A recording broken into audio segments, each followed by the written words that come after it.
Hey everyone, this is Heidi Gusted with another knitting tutorial for you today. We've got a treat for you in this video. We are going to tackle how to work a central double increase, also known as an INCTO3.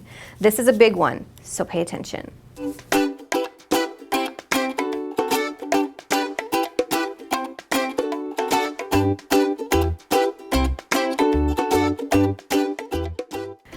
One of the more advanced increases you can work in knitting is the central double increase. Sometimes I've seen this abbreviated CDI for central double increase, or INCTO3, which stands for increase, 2, TO, not the number 2, TO, and then 3. So you're increasing to 3 stitches.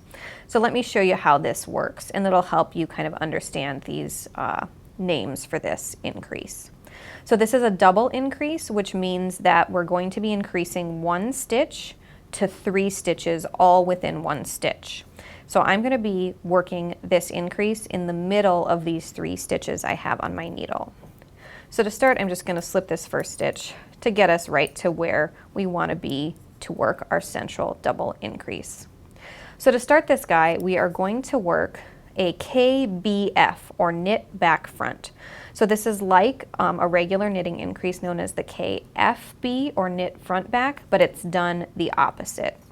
So we're going to start by inserting our right hand needle into the back of the stitch we want to do this increase in. So we're going to knit into the back of that stitch and leave the stitch on the needle.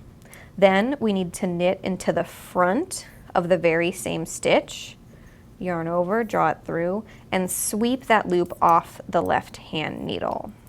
Now we have 4 total stitches in play here, but we need 1 more worked into that same stitch. So what we've got to do is pull what's called the vertical bar from between these 2 stitches of the KBF we just did. So we're going to insert the left needle into that vertical bar and open it up onto the left hand needle. Then to finish out this central double increase, we're going to knit into the back loop of that bar we just brought up, and there you go. I'm going to knit the last stitch in my row so we can take a look at what we have done here. So you can see that we had 3 stitches and now we have 5, and you can see this kind of fork or trident where we have done that central double increase. What's nice about this increase is that you've got stitches added to either side of it, so it doesn't lean any particular way.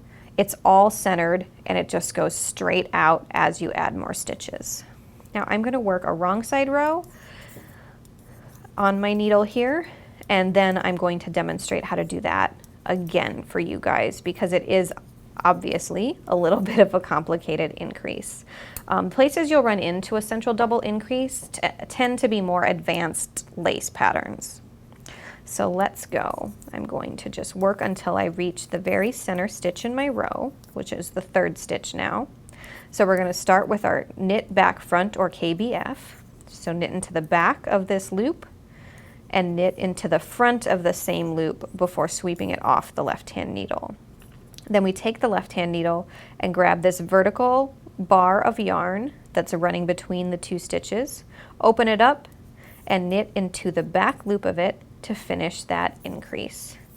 And then taking a look at our work, you can see that we now have 7 stitches, and we are symmetrically increasing from the center stitch outward to add 2 stitches to our work each time we work that central double increase. For those of you new to this relatively unusual knitting increase, it becomes a very useful way to symmetrically increase on both sides of 1 stitch. If you have any questions for us, go ahead and let us know in the comments, and tune in again soon for more knitting video tutorials.